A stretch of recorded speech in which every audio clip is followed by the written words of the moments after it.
setting up.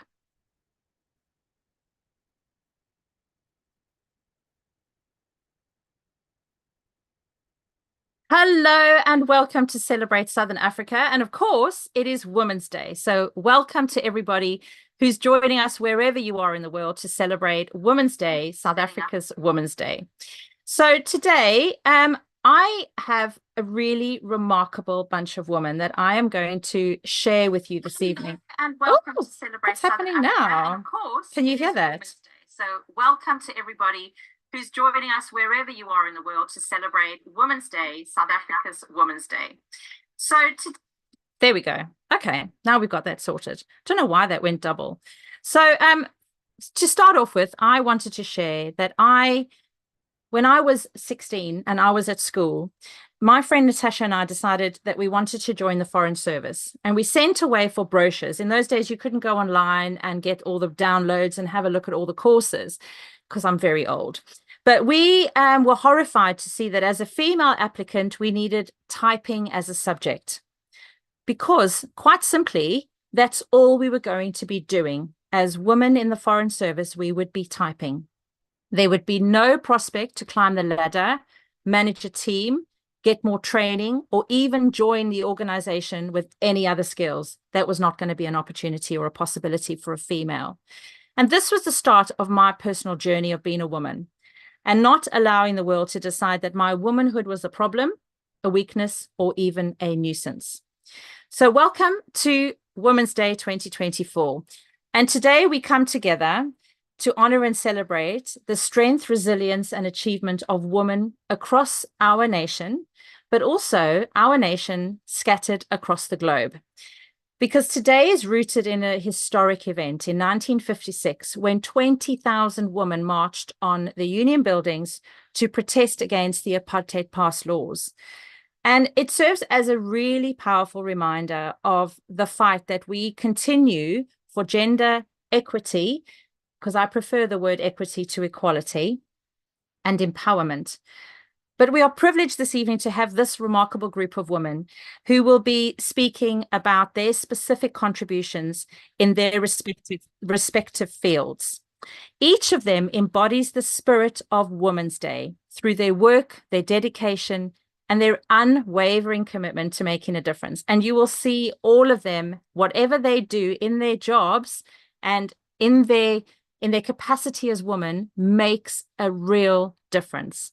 And as we hear their stories, insights, and visions for the future, I think what's really important is that we remember that there is still a lot of work to do, and that we as women have a responsibility to give every other woman an opportunity to thrive, because we can only thrive when we bring others with us and we encourage others to engage with part of the process and with ourselves. Okay, so our first speaker is, I'd like to welcome Diana Grant. And Diana has just rejoined us. Are you there, Diana? Because, of course, we've got the challenges of the internet and tech. But Diana is our first speaker. And Diana is an author and a passionate agent for change. She focuses on growth and transformation. And she helps people to create sustainable life balance and liberate their full personal power through authentic self-love and conscious living practices.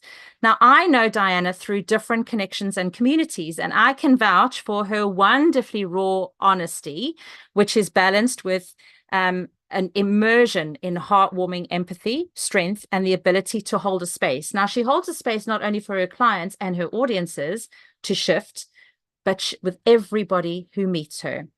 So Diana's talk is about embracing our power through self-love and leadership. So off you go, Diana. Thank you. Awesome. Thanks, Dawn. What a great introduction. And why power? The first word I want to touch on is the title of my talk, Embracing Our Power Through Self-Love and Leadership. It's a big word, right? Women are powerful.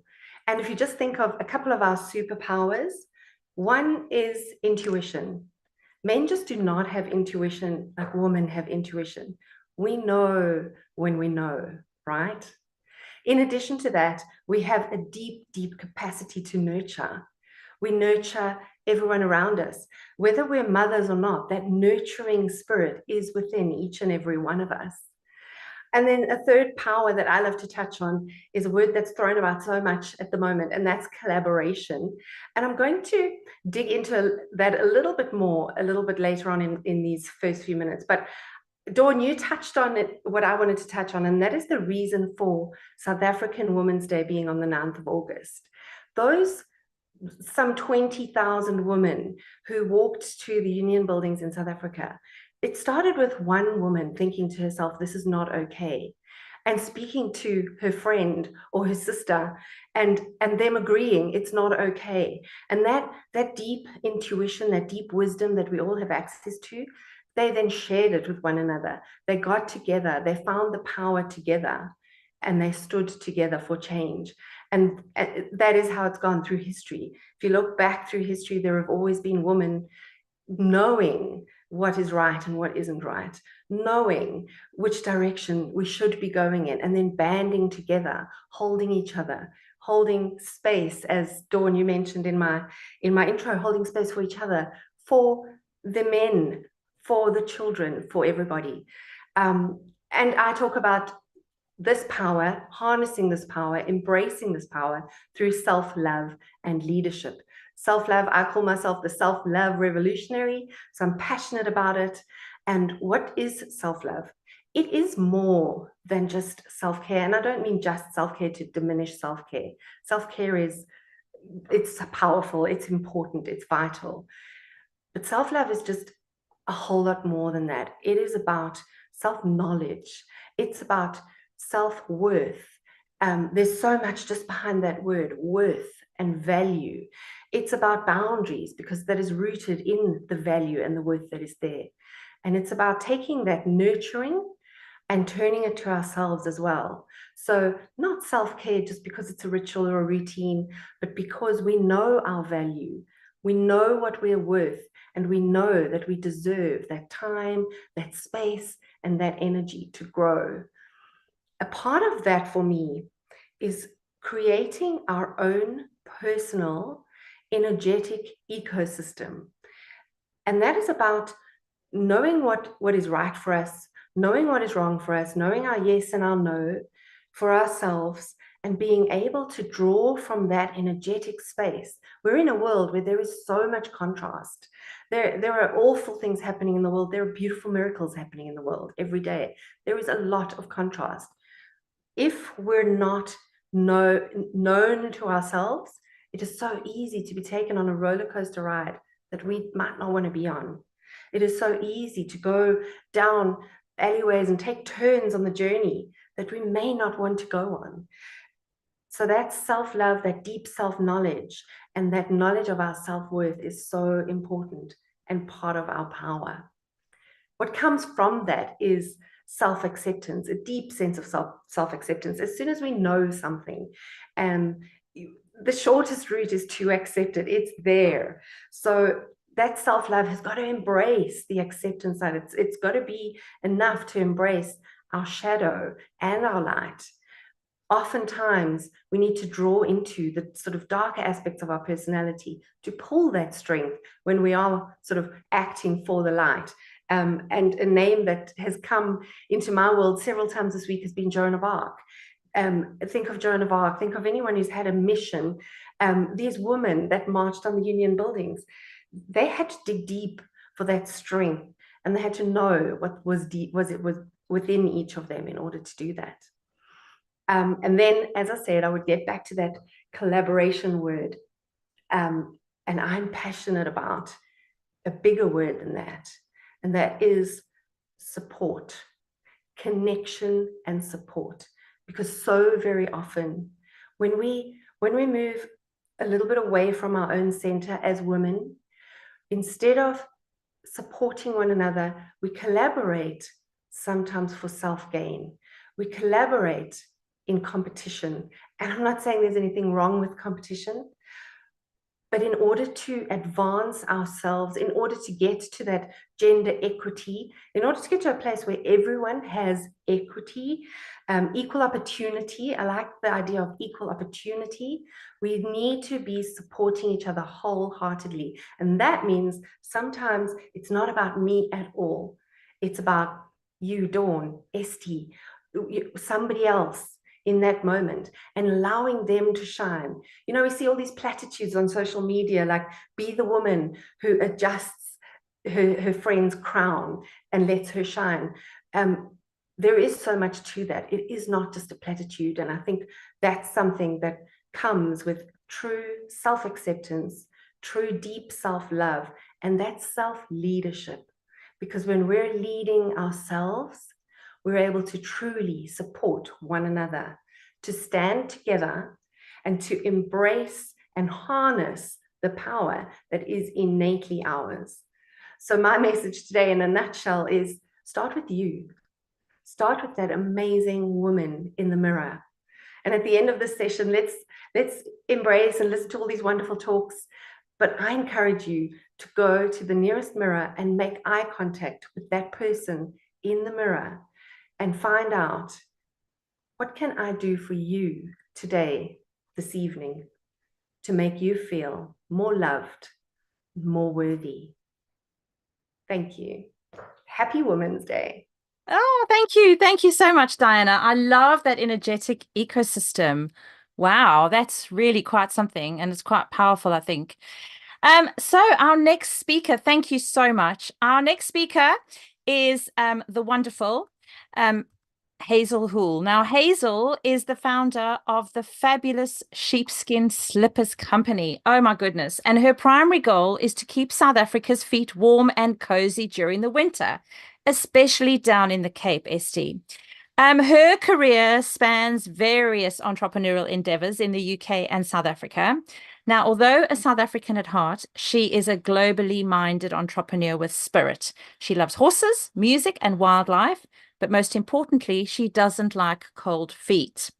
Now, I met Hazel through the South African Chamber of Commerce, and I had the greatest of pleasure of working with her during the pandemic. And sometimes, as she mentioned earlier, up to 3 times a day. I have always admired her drive, her sense of purpose. And you know, the one thing that I think that stands out for me in Hazel is her incredibly organized brain. So Hazel's talk is encouraging women to engage with an entrepreneurial perspective. Thank you, Hazel.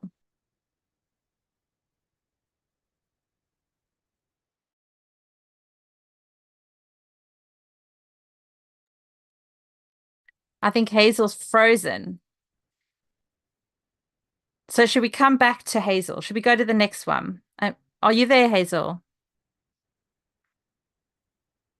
Okay, let's give it a couple of seconds. She might be reconnecting. Okay. Sorry, my internet. Oh, there you go. My internet broke.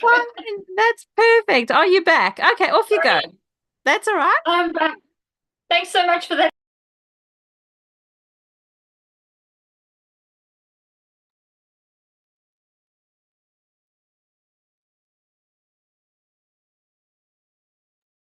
Okay, let's try again. All right, let's go to the next one because I think we're going to struggle there. So, Estee, I would like to welcome our next speaker, Estee, and then we'll see how Hazel's internet holds up. Estee is a holistic health practitioner, a mindfulness coach, a kinesiologist, and a family constellations practitioner. I mean, she just does it all. And she's incredibly passionate about guiding individuals towards their highest potential. She's based in the beautiful Western Cape, but has a global business with clients in North and South America, Europe, Asia, Australia, New Zealand, and other parts of Africa. Now, Estee is a traveler and has used her experiences to gain a profound insight into the human spirit. Now, we studied together at UNISA, and that's how I met Estee, and we have remained connected. And her calm, kind, and peaceful nature makes her a wonderful friend. And a visit to Cape Town always includes spending time with this wonderful soul. So the topic that Estee's going to be speaking about is about listening carefully. So thank you.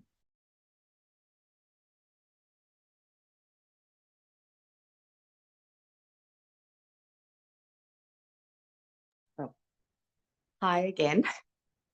Just run in from a storm. So I heard a voice, and it was one of the beggars telling us that our garage was open.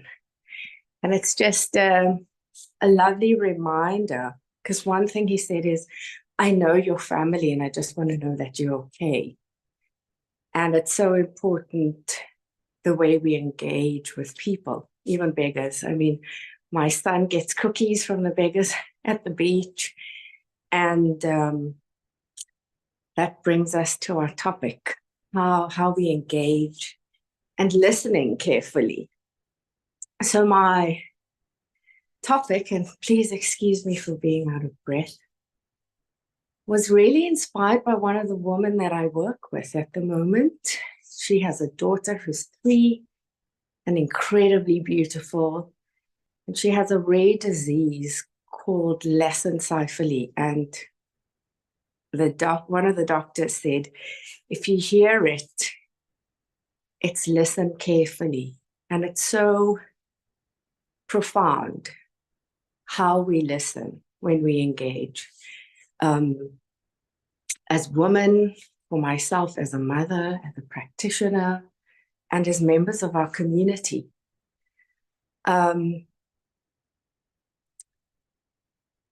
And what we're listening to. So the particular client that inspired the topic of my talk has a daughter who can't speak.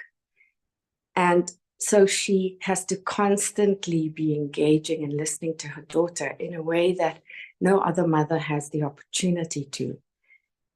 And it just got me into an inquiry about being human, not just woman, and how profoundly different our lives would be if we listen to engage and to connect, both internally and externally. And my talk will be based largely on just questions, inquiries that we can be in, questions that don't really need answers, but just a question for the question's sake is, what are we listening to? And how is this helping us engage? And how are we creating boundaries to listen to things that are good for us? How are we listening to things that are no longer noise? And how are we protecting ourselves from the noise? Do we know that the noise is there? And when we do, how do we help ourselves drown out the noise? So thank you, Dawn, for the lovely introduction. Maybe what I can do is talk about my own story, about when I began to listen and what I started to hear. So when I was pregnant, 6 years ago almost, I was ongoingly treated at hospital for a bladder infection. So I was on antibiotics almost my whole pregnancy. And my kinesiologist at the time, she's also my first kinesiology teacher, put me onto a machine that recognized that my left kidney was not working. And I would have had to remove it by the time doctors found it, because they had stopped it at my bladder. Gratefully for COVID, I couldn't go in to remove the kidney and chose to use alternate healing practices, which I practice now, to heal myself. And when I listened to what my kidney was saying, it was telling me about all the fears and anxieties, both my own and also ancestral fears. And when I healed those, or addressed them and listened to them and acknowledged them and put them peacefully to bed, every time I engaged in such a practice, I would lose a kidney stone. So I had a kidney stone that was as big as my kidney, and that's the reason why my kidney didn't work. And this is a health story. It is also a story of genetics and how nature and nurture plays a role in our well-being and health. And how we listen to this. So are we listening to it drowned out by the music of other people's opinions? Are we listening to it with a plaster in mind? Or are we willing to go in there into the festering wounds and have support to hold our hand as we clean up any of the ancestral trauma that we have, so that it doesn't show up in our body as dis-ease?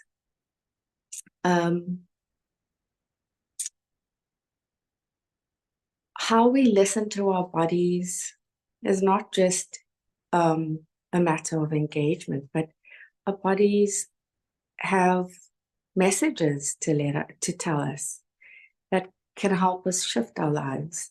And as an academic, I didn't always listen to my body. I engaged with my body as a machine that would help my mind accomplish whatever it thought of. And now I get to celebrate my body just as it is and just as it isn't. And I help show other people how to do this too.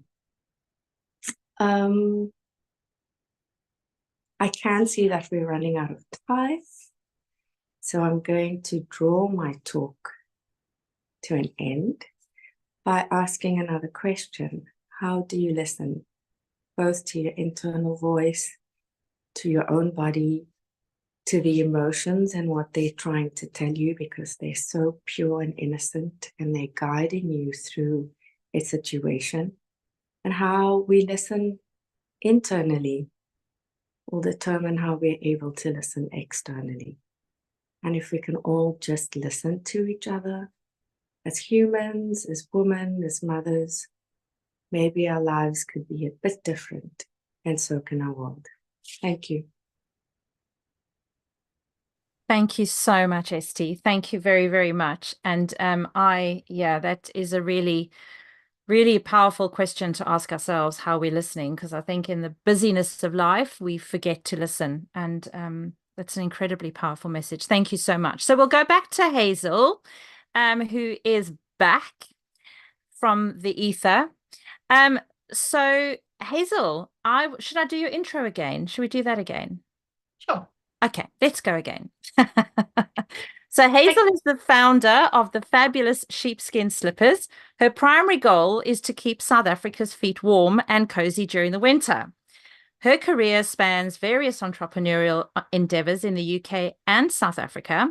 And although a South African at heart, she is a globally minded entrepreneur with spirit. And she loves horses, music, and wildlife, but most importantly, she does not like cold feet. I met Hazel through the South African Chamber of Commerce, and I loved working with Hazel during the pandemic, up to 3 times a day, which I don't know if it was a good or a bad thing. I think it drove us a bit doolally after a while, but I have always admired Hazel's drive, her sense of purpose, and most importantly, her incredibly organized brain. So Hazel's talk is encouraging women to engage from an entrepreneurial perspective. So thank you, Hazel. Thank you for that lovely introduction, Dawn. And sorry about that drop out of the internet. As Dawn kindly mentioned, I'm Hazel and I'm the founder of Sheepskin Slippers SA. And we make some pretty cool sheepskin slippers.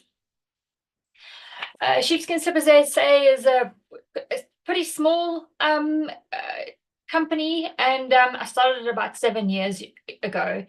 It's taken a lot of hard work and determination to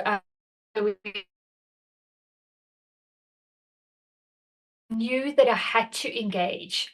I had to connect, put myself forward and push myself, even when sometimes I felt like I really couldn't anymore, because beforehand I had nothing. So let me elaborate on that a little bit. I came back to South Africa after living in the UK for about 22 years, where I'd had a couple of startup businesses. Some were successful and some not so successful. And I arrived in South Africa with virtually nothing, no job, no money, and I was living with family. Optimistically, I sent out my CV every single day to hundreds of agents. And all I got back was crickets, not one response. Nobody was responding to any of my applications. And I was reminded of a great Moroccan proverb: there's no beauty but the beauty of action. And I relate to this because I love to tick a box and get things done. There's nothing better for me or more satisfying than to cross something off my list. I don't know what it is about that. It really reward for me. And I think the world around us, inspire others, and ultimately with action we can. I knew that I had a draw from my entrepreneurial experience and ultimately engage and get cracking on creating my own opportunities. I started by it included some friends and my family, and I decided to get in touch with my previous UK client, and that's one of the places that I met at. So that was my first income stream. And then the second income stream started when my mom, knowing that I was pretty strong on marketing and sales, she sent me one tog bag that had about 10 pairs of sheepskin slippers. And I sold those, and then I bought more. And each time I reinvested that money back into the business, to the extent that I now have literally thousands of sheepskin slippers in stock. So I wanted to plant a seed with you here and say, for me, it's really important to identify who is in your network and how you can use that network to your advantage. And don't let imposter syndrome or the fear of judgment hold you back. Make sure your network knows exactly who you are and what your skill set is. Then recently, my mom passed away. Yet another challenge. In fact, it was a huge one, because not only was she my mom, but she was the one who crafted all of my slippers and ultimately was the lifeline to my business. And she'd done this so successfully for 30 years. I felt completely lost. And my business had run dry without her because she was ultimately my only supplier at the time, which is a bit of a rookie mistake, to only have one supplier. But yeah, it is what it is for the moment. And then I was reminded of another proverb: a chattering bird builds no nest, right? I know us ladies we love a good natter, but this proverb tells us to really stop talking about what we want to do and do it. Get cracking. The talking doesn't help. Again, I had to engage, but in a different way this time.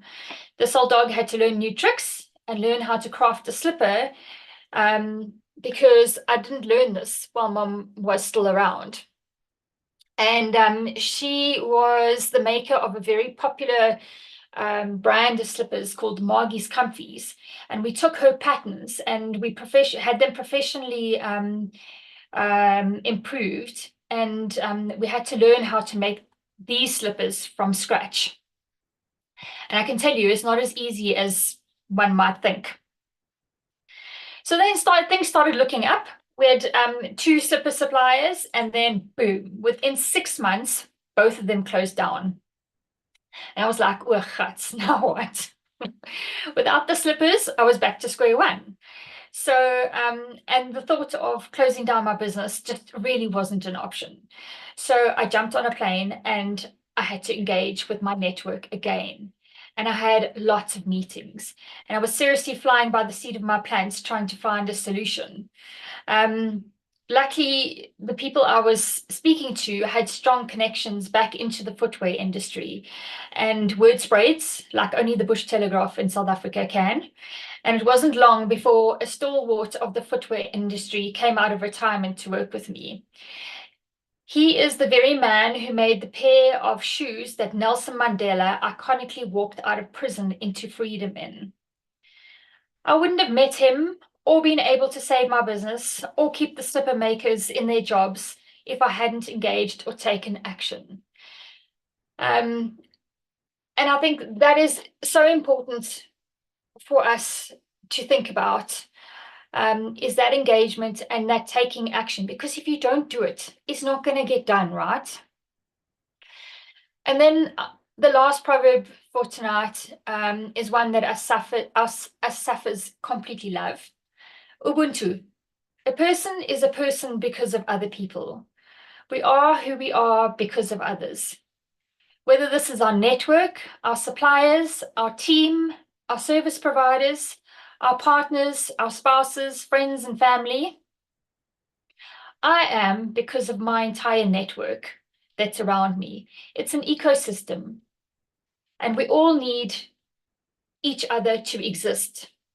Without others, my business wouldn't exist. I am therefore truly grateful for those and all those others who've engaged with me to enable me to be me and exist. Ladies, this Women's Day, I encourage you to step up and engage, because I truly believe that this is when success in all areas of life starts. Thank you. Thanks, Hazel. I love how that's just gone so smoothly from what Estee said. You know, you've got to listen. And once you've heard, the next step is then to take action. I think that's absolutely brilliant. So thank you so much. Our next speaker is now somebody that I've known for a very long time. And this is Shelley Watts. She's got the most amazing title. She is a belief coding facilitator. Shelley is someone who has explored the questions of motivation, potential, and what makes us tick through her diverse and dynamic career. She has gained knowledge and experience in retail, international banking, and sports development. But it wasn't until she delved into the world of neuroscience and belief coding that she truly found her calling, helping others break free from limiting self-belief. So Shelley and I were both at Potch Girls High. Now, we probably spent a lot of time on the sports fields and probably mostly on the hockey pitch together. But since we're both in the UK, we have not lost our common love of our school, but also the love of community. And Shelley's going to be talking about what if the key to empowering your true self lies in redefining your beliefs. So thank you, Shelley. Oh, thank you, Dawn. May I say it's a huge pleasure to be here today celebrating Women's Day. And actually, I kind of feel this does lead on quite nicely from what Estee was saying and Hazel in terms of the listening. I wanted to bring an element of taking action now. So no doubt everyone within this call and watching has had to work really hard to be successful at what they've done and sacrifice many things to achieve that. And I hope you really, truly feel proud of that. Some of us might still be on that journey, trying to reach for our goals, for our destinations. And we might be feeling that we're struggling a bit, like we're self-sabotaging ourselves, or there's something unconsciously kind of blocking us from achieving that. What if the root to all of these struggles isn't our ability or the opportunities that we have, but these deeply embedded beliefs that we have about ourselves, that we're not enough, or you're not worthy, or that success comes at too high a price? These beliefs are often formed in early parts of our lives, quietly dictate our choices and how we live our lives now. But what if you had the power to change these beliefs? What we believe and what we say to ourselves really matters. And I want to invite you just to try out something quickly with me, if possible. I'd like you to close your eyes, and I'd like you to put your hand on your heart and take a deep, slow breath in. And I'm going to say some words, and I want you to feel this within your body. See how your body reacts. So deep breath in, and resentment, anxiety, defiance, hate, fear, jealousy, shame. Now take another deep, slow breath in, and I want you to see how these words feel. Trust, joy, peace, enjoyment, love, enlightenment, boerewors, cook sisters, and malva pudding. Okay, sorry, I got slightly carried away with the good things, but can you feel the difference? Could you sense how your body responded? These are just surface level changes and not even down to the subconscious belief level. So imagine holding on to similar beliefs and these trapped emotions and how they influence your decision making daily. How you feel about things that have happened in the past might be shaping your opportunities for success in the future. So how are beliefs formed? Well, modern day neuroscientists and psychologists believe that our beliefs are formed when we're born, and actually even way before that. As children, we absorb everything. We absorb the words of our parents, the societal norms, the expectations of our culture. Our brains are wired to look for patterns and to make sense of the world really quickly, which often introduces unconscious bias. This is where our mind begins to fill in the gaps and making assumptions based on past experiences.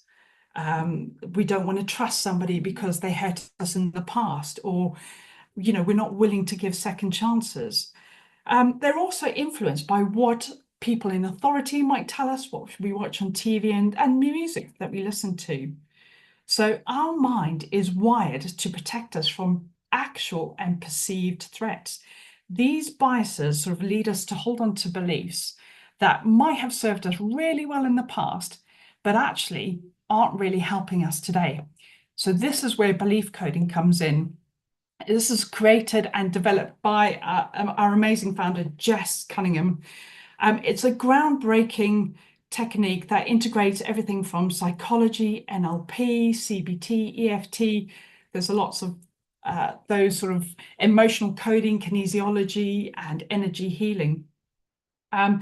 Belief coding does actually allow us to safely go back and visit those past memories where those limiting beliefs were first formed and reframe them, empower the memories that we had back then to sort of be able to deal with and break the cycle that we have of repeating the same issues or the same mistakes. My name is Shelley Watts, and Dawn says I've had like 3 different careers so far in retail, international banking, and I actually work in sports now at the moment. There's nothing better than seeing how sport transforms lives. And I've actually just come across this as a modality and seeing firsthand the real beneficial changes it's making. I've sort of, as a belief code facilitator, I've been able to work with people on a daily basis to help them deal with their anxiety and depression, quit bad habits like smoking, change beliefs about money and abundance, try helping them to find their true purpose in life. What is it that they're here to do and achieve? And as Estee said, bodies also have a message to tell us, and a lot of the trapped beliefs we have actually influence different parts of our bodies. So pains and stuff might give clues to what might be a trapped emotion, what's not working for us, and things that we need to go back and heal to move forward. Now, I've personally been using belief coding to overcome issues with grief. Like, I always worried that everyone who I loved was going to die and leave me. Feelings of abandonment, feelings of shame, not being able to be there for people more. And I've challenged my own beliefs just around relationships, around money, finance, and abundance. And I'm actually going to go one step further now. So I'm actually going to be challenging myself to deal with some of my key phobias of like heights, the dark, closed spaces, and my worst ever nightmare fear of snakes. So I'm going to be doing this and capturing it on Instagram. So if you want to find me there, it's Amethyst Rhino where I'll be documenting just to prove how much belief coding actually kind of helps and works. So please do, if you're curious, please do kind of follow. I just really hopefully sort of want to demonstrate the key to empowering your true self really does lie in redefining your own beliefs. So imagine what we could do as individuals, as a society, or even as a rainbow nation, if we let go of all those limiting beliefs that no longer serve us and we step in to our true selves, empowering, you know, our own purposeful vision and achieving what we can do. So this really isn't just about changing your mind. This is about changing your life too. Thank you. Oh, my goodness me, snakes. Seriously, like I can't, you know, the off-ramp in Joburg at the snake park, I wouldn't even go off that. And I can't bear snake print. I can't. People, even if they have like bright colored snake, I need your help, Shelley. Thank you very much. I'm so petrified. Like I can go through a magazine, and if I see a snake in a magazine, the magazine's off in one corner and I'm out the door in the other. I am that petrified. It all goes down to a memory I had when I was 3 with my mom, who saw one and screamed like we were going to get murdered. And so I know what it is. So I'm going to work on that, and happy to work with you too, Dawn. Oh so, my God. Yeah, happy to help. Thank you so much, Shelley. That's Sure. amazing. Our next speaker is the rocket that is Geniene Preston. Now, she is someone who makes things happen, or more officially, a serial entrepreneur. Now, Geniene is a 64-year-old woman who, like her 17-year-old self, doesn't have a clue what she really wants to do. She has covered every sector of the business world, having been a secretary, a tea lady, delivery driver, CEO, publisher, radio and TV presenter, and on her own stations, travel writer, tour guide, IT specialist, and teacher. She says her CV is like War and Peace, but she no longer apologizes for it. Oh, I need your help with that, because I do make apologies, Geniene. Her patchwork quilt of life has highs and lows, but today she's the CEO of one of the most successful travel brands, Africa travel brands, and she's exploring film editing. Why? Because it is something she's always wanted to do.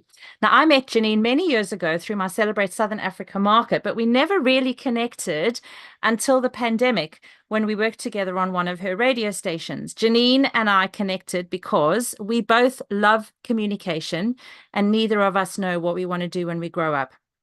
I have it, and we also both have a deep admiration for bringing people with skills together, and a deep admiration for people who are talented.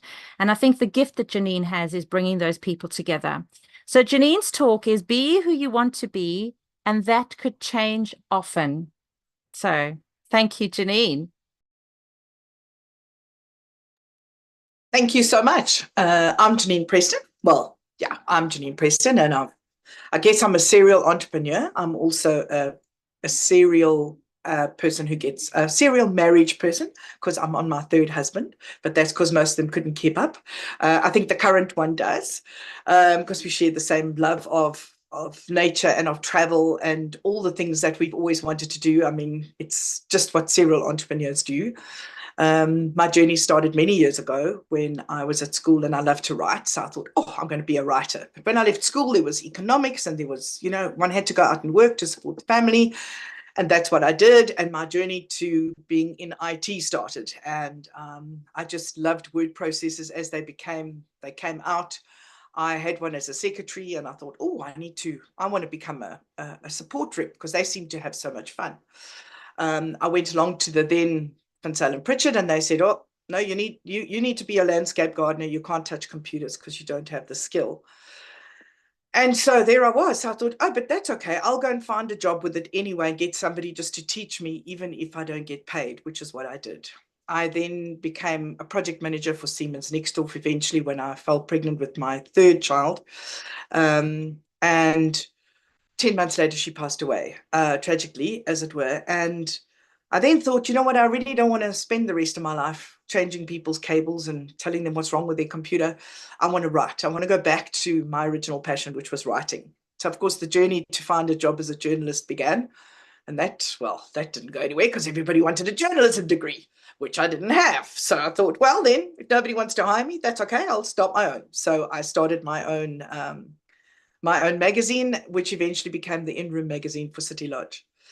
When they made the magazine green, I thought, okay, what's my journey now? Because in those days, well, it's not those days, but sort of 2012, around about then, printing was quite expensive. And I then thought, I've got all these contacts, let me do promotions in malls. So that's what we started doing. We became experts in promotions in malls, and we had such great fun, actually. And I then, in the middle of all this, decided I loved creating and designing, but of course I'm not a designer by trade. I'm not a graphic designer. So I needed to learn how to do that. And I started to print the back of cell phone skins. So that's what I did. And everybody always used to say, I can't keep up with you. And I used to say, well, I don't need you to, because you don't pay my bills. So I had great fun with that. I started creating dips because I'm from a Greek Afrikaans family.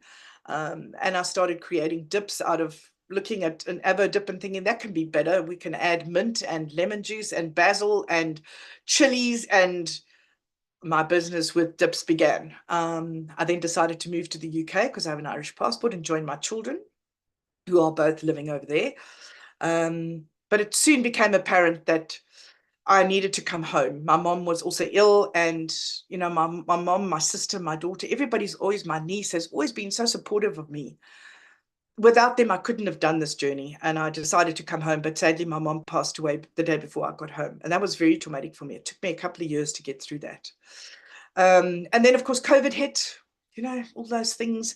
And then I started to teach myself radio, because I loved radio. I'd been doing radio since 1999. I was on Radio 2000, 702.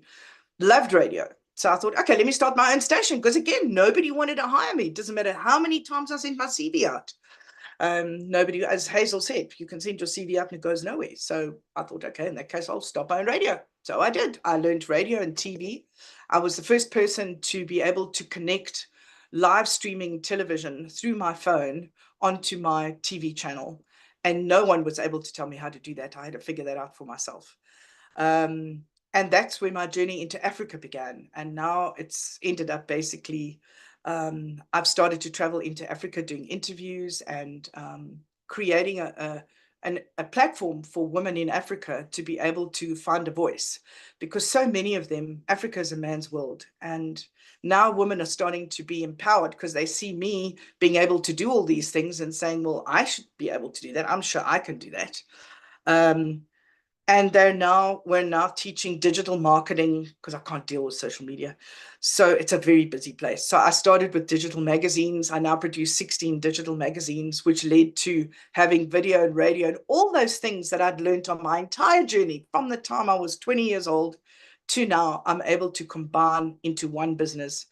And of course, we started a new movement called the Look Up campaign, because we want people in South Africa to look up into Africa and see what Africa has to offer, and not look at the US and Australia and all those other countries they deem as successful. Look into Africa and see how hard those women work. See how hard their lives are compared to ours. And now we want to be able to enrich those women's lives by becoming tour operators and tourism people, and where I can teach them, because my journey starts now in September by going to Ghana. I'm teaching the digital highway to those like crafters, to show them how they can take their craft and be able to sell it to the world, because they are, as women, successful. They fed their families, they hoe in the fields, they grow things in the fields. They just do so many things as women. And they don't have access the way we do to all the support systems that these ladies that I'm on, these wonderful women that I'm on the call with today, they have to offer. These women don't have access to that. So they have to, if you like, support each other. So I'm teaching them that being an entrepreneur in any field, you can be 3 entrepreneurs at once. You can be a tour operator, you can grow gem squash in your field, and you can sell tourism. And it doesn't matter. It doesn't matter how many skills or how many jobs you have or how many businesses you have. It's all about how do you feel successful as a woman, and how do you get success by teaching others. For me, it's all about teaching others, and teaching my knowledge of what I have. And my teaching comes free. Funny enough, I don't charge anybody in Africa. They invite me, and I go ahead and I teach all these amazing people who are so thirsty for knowledge. It's wonderful to see them. And their smiles are just like huge. I mean, you don't get that when you go to the UK or Australia to teach, because they're kind of used to technology. But these people are not used to it. They don't know how to use banking on their phones and how to use their phones to show their beautiful craft. And just before I end as well, I want to end with, my husband and I were in Uganda, and we were on a journey through this wonderful country and wonderful people. And we stopped at a little village called Iwafi. The tour bus that we were on a group of tour operators and media. And there were these women who were showing us how to grow herbs and how to create banana juice using banana leaves and bananas. And let me tell you, I couldn't do that. I just kept saying to them, don't you have a blender? But no, they didn't have a blender. They also showed us how to craft a basket. It takes them a week to create a basket. These woven baskets, I promise you, to that end, I have a new respect for anyone who does handcrafting and goes to sell it. So I encourage visitors from any country, do not negotiate with these people, because when they sell you something for $5, that feeds their family for a week. Don't try and negotiate them down to $3 or $1 or whatever.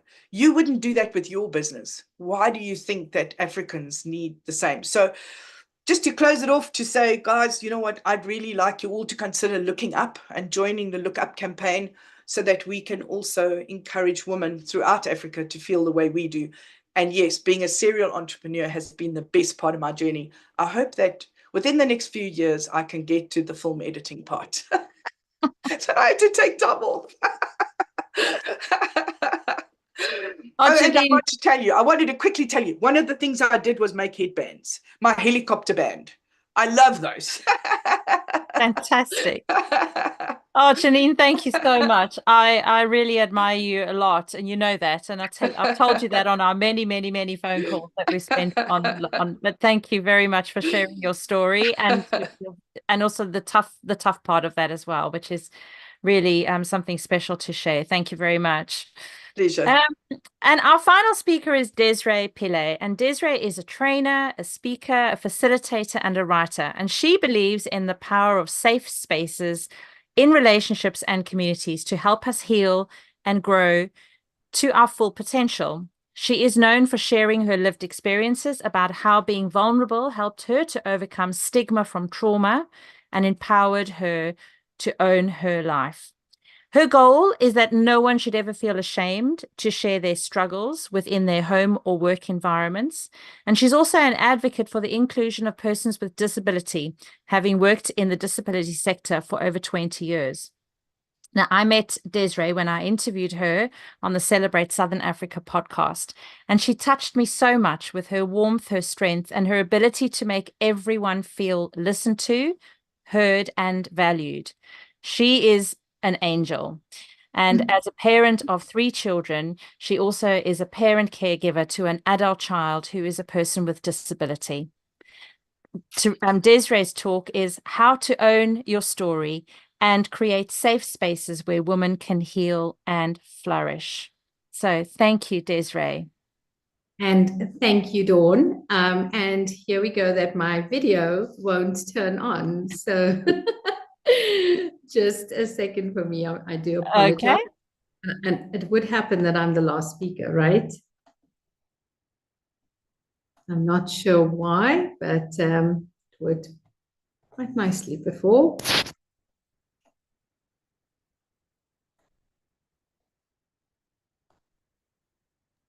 So should I I'm going to stop. I'm going to, from my side, I'll go stop video, and then I'm going to ask to start it again. Maybe that will help. Yeah. But it's not. Okay, let's see. No, yours is, you know what, Desirae, it might be a good idea to go out and come back in again. Do you want to try that? I will do that. Okay, let's do that. Okay, so before Desirae comes back, I think she's gone. No, it's Zoom has actually frozen on my computer, and so I can't even leave. There we go. I'm going to try just ending everything. Okay. This is the joy of technology. So while Desirae's gone and she's coming back, do you want to turn on your cameras and we can just have a quick chat about who you all are and what you all do? So let's start with Diana. Are you there, Diana?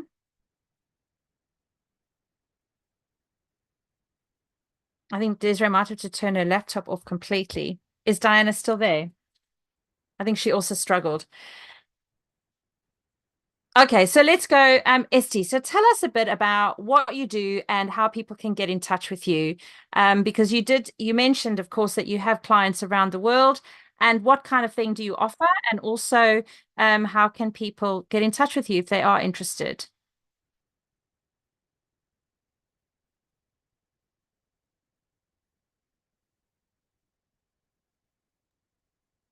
Hi. There we go.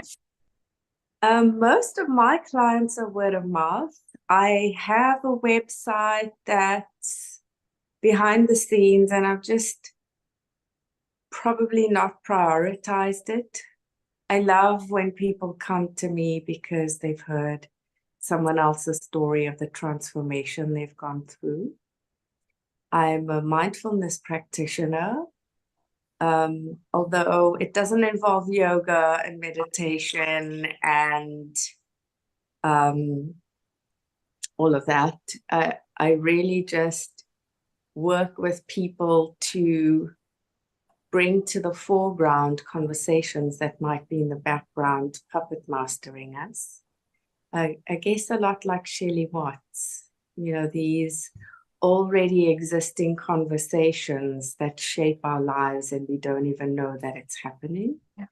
I bring awareness to people about what's going on, and then we shift the conversation and the context. I'm also so the people that I work with around the world have had friends that have worked with me, and that's how they found me.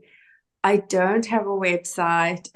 I have Instagram and Facebook, but I think the journey is so personal that I'm a bit conflicted about putting something on there, because I have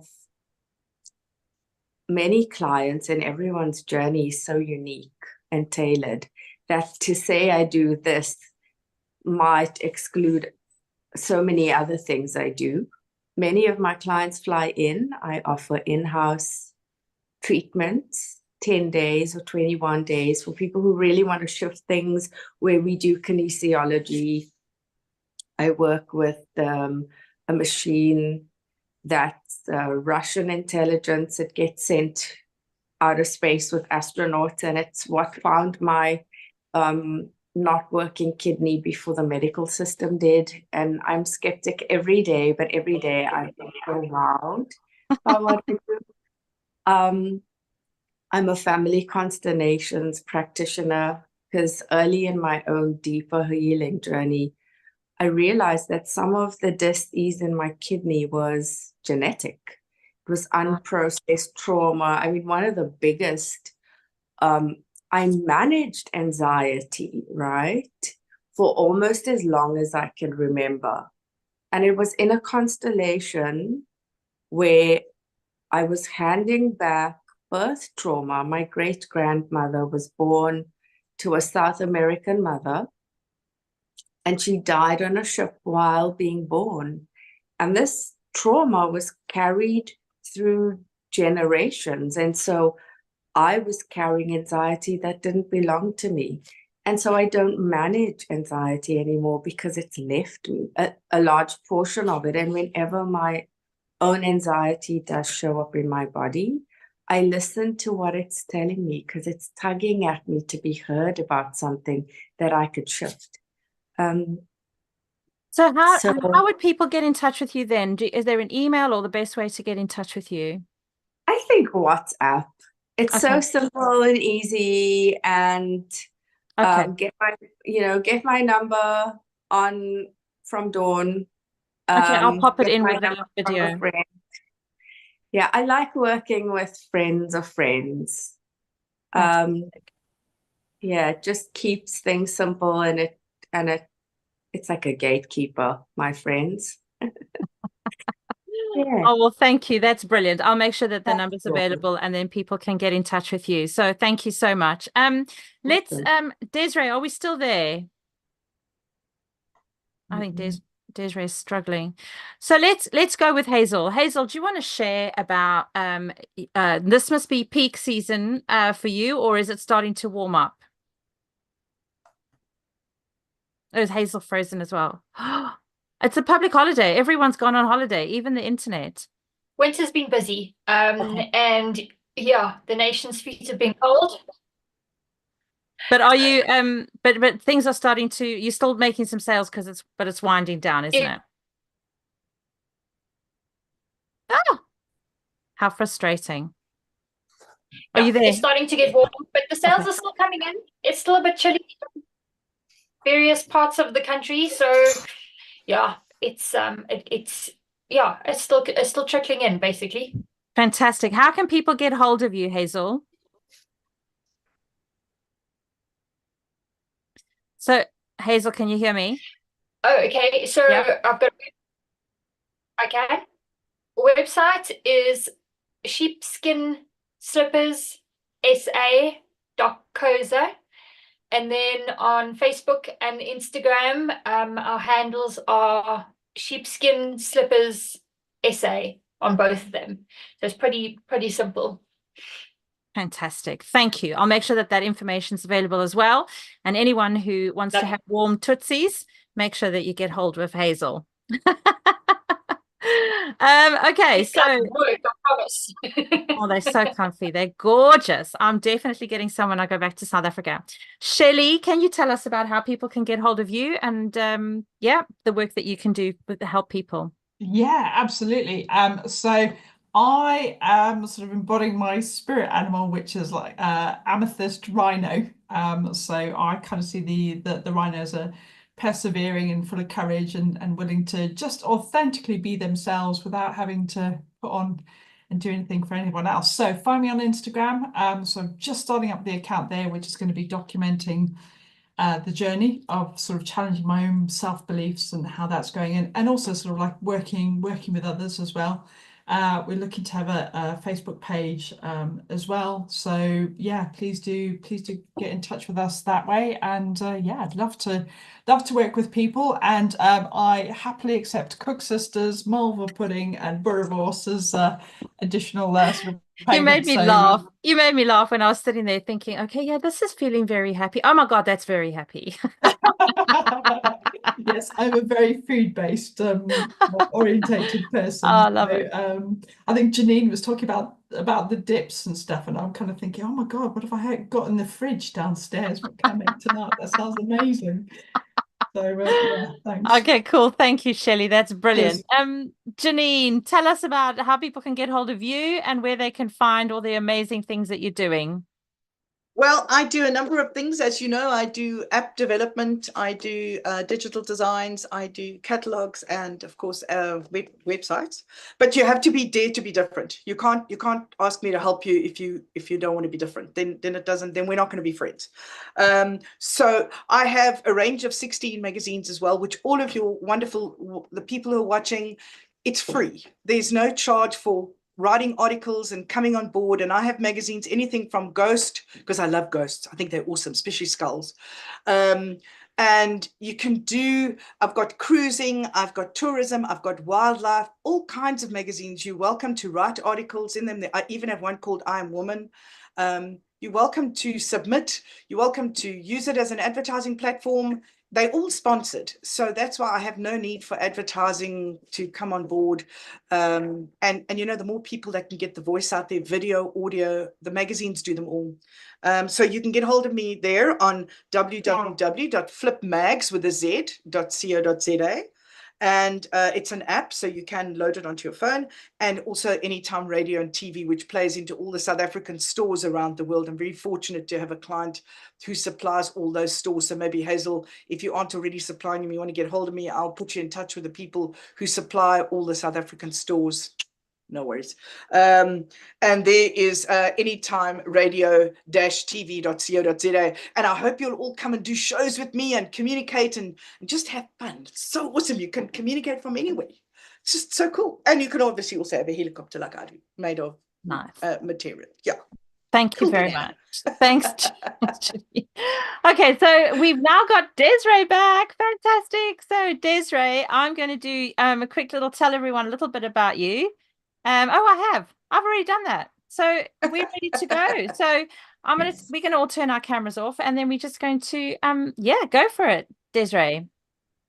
Thank you, Dawn. And thank you everyone for your patience with the technical glitch that just happened. And that's life, right? It's disruptions and things happen that we need to be prepared for. Before I continue, I don't want to forget this thought.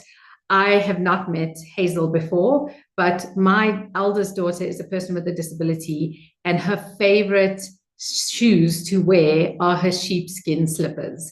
So it's almost like for us meeting a celebrity today that Hazel is on this call. So thank you, Hazel, for your wonderful business.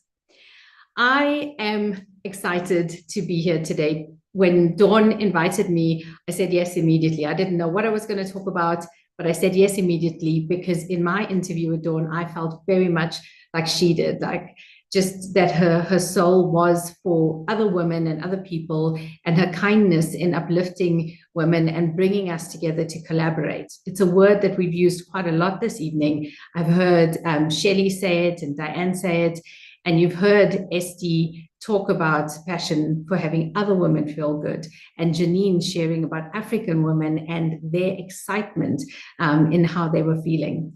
And so tonight, that's what I want to talk about us as women having safe spaces where we can heal and grow and flourish and take everyone else forward with us. So here's a couple of questions I want to start with. Firstly, have you ever felt incomplete? Like there were pieces of you that were missing, but other people had laid claim to those pieces. And then you started living your life according to the narrative of how they were framing those pieces of you.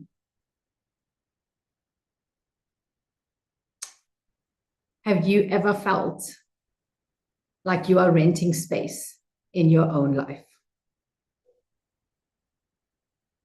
That is what we are aiming for tonight, that no women should feel that way.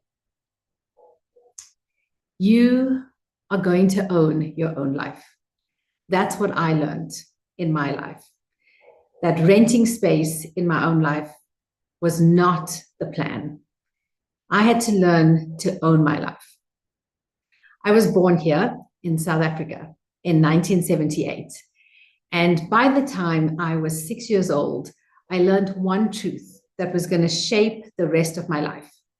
And that was that a girl child was unsafe.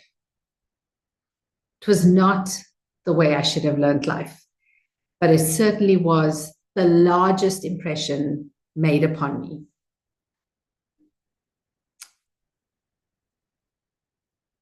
It was a huge challenge to grow up feeling unsafe.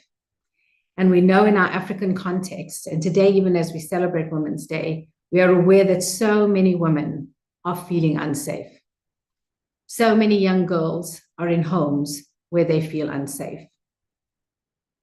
And it's not unsafe just by things that are happening outside the doors of their home, but by what's happening inside their homes. When I was that young girl feeling unsafe, I wished so much that somebody would tell me how to be safe and what would make me safe. But what I did was, like so many women do, I found ways to protect myself. And I thought, well, I will be the protector of others too. And so as a child, In friendships, I'd learned that if I became less and other people became more, I could have a space in those relationships. In family dynamics, if I became the protector or if I became the ally to the underdog, I could have a position in the family. And I guess in some ways it was becoming a protector, because I couldn't find the justice for what happened to me as a child. And so as a young girl, an older teenager, protecting other people somehow made sense to me. And then the big one, when I started dating, it was really easy dating, because everything that the other person wanted was what happened. I didn't feel that I mattered or that I had a voice or that I could say anything. And not feeling like I mattered meant I didn't believe that my life had value and that I owned my life and I owned my story.